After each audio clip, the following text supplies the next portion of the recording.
வணக்கம். இன்னைக்கு அனித்ஸ் என்ன பார்க்க போறோம்னா சிம்பிளான ஒரு வடை எப்படி செய்யலாம்னு பார்க்கலாம். இதுக்கு தேவையான பொருட்கள் வந்து காராமணியும் பாசிப்பயிரையும் 4 மணி நேரம் ஊற வச்சு எடுத்துக்கோங்க. இதுக்கு தேவையான பொருட்கள் வந்து டிஸ்கிரிப்ஷன் பாக்ஸ் கொடுத்துருக்கேன். இது எப்படி செய்யலாம்னு பார்க்கலாம். ஃபர்ஸ்ட் ஒரு மிக்ஸி ஜார் எடுத்துட்டு அதில் இஞ்சி, பூண்டு 5 பல், பச்சை மிளகாய், கருவேப்பிலை, சோம்பு இதெல்லாம் சேர்த்துட்டு ஃபஸ்ட்டு அரைச்சிக்கோங்க.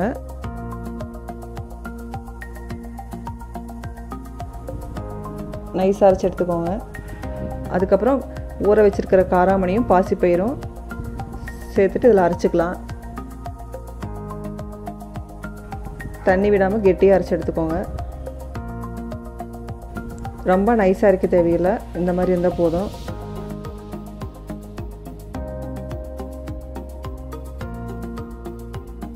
ஒரு பேனில் ஆயில் ஊற்றி ஹீட் ஆகிட்டு இருக்கட்டும். அதுக்குள்ளே இது எப்படி வடை ஷேப்பில் நம்ம செஞ்சு எடுத்து வச்சுக்கலாம். ஆனியன், சால்ட் இதெல்லாம் சேர்ந்து நல்லா கலந்துக்கோங்க.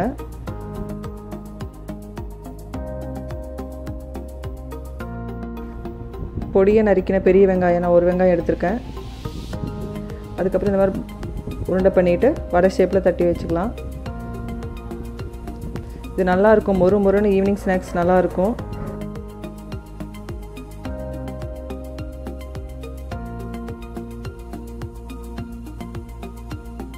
இது டேஸ்ட்டு ரொம்ப நல்லாயிருக்கும்.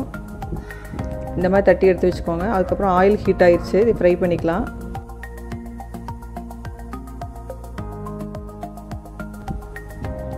நல்லா ஹெல்த்தியான வடையும் கூட, பாசிப்பயிரும் காராமணியும் சேர்த்து.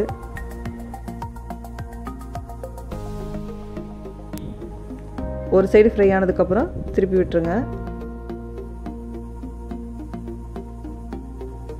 நல்லா கோல்டன் ப்ரௌன் ஆகட்டும்.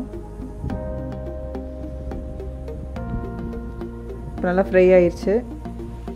இப்போ சுவையான பாசிப்பயிறு காராமணி வடை ரெடி ஆயிடுச்சு. ட்ரை பண்ணி பார்த்துட்டு கமெண்ட் பண்ணுங்க.